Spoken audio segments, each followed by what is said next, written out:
I mean, right? Like, yes, exactly, right.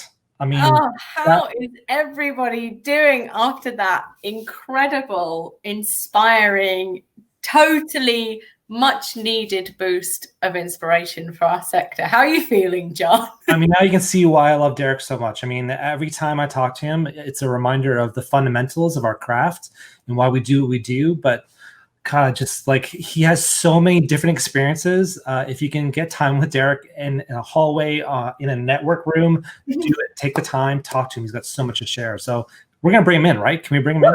Just we are. Come on in, Derek. There he is. Hello. Derek. Hello. Oh my God. I love your transfer of enthusiasm. Group hug. Thank you. Amazing session. I mean, I was just saying, like, I've always loved talking to you because, again, it's like talking to Ken Burnett. It is always a reminder of why we should be doing these things every single day in our work. And a lot of it, like you just finished on that point, you know, Ken always said fundraising is like 90% common sense. If we actually remind ourselves that actually it's quite simple, that we use our common sense as humans and that we are talking to other humans about the things they care about, what a different world and sector this would be, regardless of pandemic or not. Yeah. And if you are, I think that business about talking to people about something they care about is what we often forget, isn't it? We sort of assume that that we're out with a kind of begging bowl, going, "Oh, please, I'm so humble, please," you know. And actually, I mentioned Amanda Palmer's book, and she's brilliant on the difference between asking, begging, and demanding, and that, you know, there's the demanding, which is, you've got so much and I've got so little, just give me some now, and then there's the begging, which is, I have nothing and please help me. And then there's the asking, which is that reciprocity, that exchange. We both care about this stuff. It's an opportunity for both of us to feel better. So and that only happens if you are not trying to talk to everyone. You know, if you're finding the people where you do have that community of interest. Hey, you actually also mentioned this book as well, which I've always I mean, it's right here on my desk for a reason. I always loved the late great George Smith always said, you know, that so much fundraising is formulaic, that, you know, the smallest invention can seem like pioneering, you know, and he's 1995, and I would say, like, in our work every day, we're just taking it back to these small little differences outside the norm. Everyone's doing the same things all the time. Everyone should get this book if you can find it. If you can find it, is the hard part. It's very hard to find, and if anybody finds the 5 copies that I've lent to different people and never got back, that's probably one of them, John. No, Give it back. Fine. Yeah, I got it. I was when I was 18 years old, before I left school, I was having a chat with my careers advisor, and it was clear I had no idea what I was going to do. And he said, "Listen, my best advice to you, Derek, is make sure you're in the right place at the right time." Yeah, great, thanks. So, but I was lucky enough to be in the right place. You know, my first job in fundraising, I got recruited by Burnett Associates. My first week at work, I met George Smith, who was one of our non-exec directors. So I kind of got a bit of a lucky head start there, to be honest. And, you know, George just, if you can get a hold of a copy of Asking Properly, then it's the best book on fundraising creativity that there is.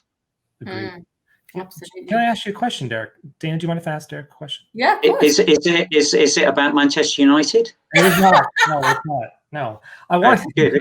No, that's a fire away then. The question I have is around this idea of white gloves. You know, like you've been in consulting. We were all in consulting, and something people ask us all the time is, how do I convince my boss to do this idea, which seems really strange and scary? How do we get them to take off their white gloves? I've never had a really good answer for this question. Do you have an answer for that question? I mean, there's different answers, aren't there? It depends on organizational culture and who the person is, and whether you care about losing your job and things like that. So, you know, one of the ways is, you know, just don't ask them, just do it. You know, because quite often you can just go and do stuff, and if it fails, they may not find out about it, and if it succeeds, they'll find out about it and be happy. So, that's probably a ridiculously flippant answer and not a terribly constructive consulting answer.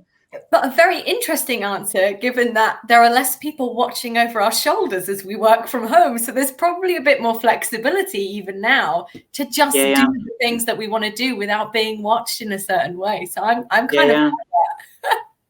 It does depend which medium you're working in as well, because you know I do loads of work in television. And so when I'm producing a TV appeal for an organization, everybody in the organization wants to see it. Whereas if I was producing a script for a face-to-face fundraiser, nobody cares. You know, it will just happen. Nobody sees it. So the medium matters as well. I do think there's all that stuff about educating your trustees and educating the whole senior management team. And if you look at the work that people like Adrian Sargent have done on what makes a great fundraising organization, it's about fundraising not being, the devil's work that sits over there somewhere, but actually being at the heart of the organization. And, no one, in most not-for-profits, if fundraising's not happening, then no one gets paid. Absolutely. So it's core business, not an add-on. I think why we all got so excited about your session, Derek, and you've got that feeling of kind of re-inspiring, certainly everyone in the chat box and definitely me and John, is one of the things you said in your talk is that, fundraising is an exchange of emotions and inspiration that we measure through money. Arguably, art production is exactly the same thing. If we're seeing a theatre show, if we're going to buy a piece of art, it's an exchange of emotions and inspiration that we measure through money. So in a way, even just that reframing of fundraising as something that's closer to an art and an art form in itself, I think is a really interesting thing for people to take back to their organizations after this conference and present it that way, so that it isn't this devil incarnate. It is indeed the very thing that the organization exists to do. Yeah, absolutely. And I was lucky a few years ago. John will know I've done a lot of volunteer work with the International Fundraising Congress, and I worked with Amanda Palmer, who was doing the opening plenary presentation, and her opening words were words to the effect of, every artist is a fundraiser, or else you don't eat. It's so it's that it's an exchange of intangible goods. Big parallel. Oh, listen, thank you so much. Thank you also for coming on for this surprise live Q&A. But hey, this is the joy. Yeah. And I think I'm going to the networking room, which is ridiculous because despite appearances, I'm an introvert and I've never been in a networking room. So I'm going to click into the networking room and I'm bricking it. So it is possible to network without camera. We can do chat networking in the networking room. Camera's fine. I have a feeling that there are a lot of people who would love to have another little bit of a chat, have a bit of an exchange, and get to know you a little bit more. So thank you so much for your time, Derek. We appreciate it. Good luck, everybody. And great event. Well done, you guys. Thank you so much. All right. See you soon, Derek. Okay. Bye. Oh, what an inspiration, eh? Yeah. Where do we go from there? I guess is a good question, isn't it? Well, it's a great question.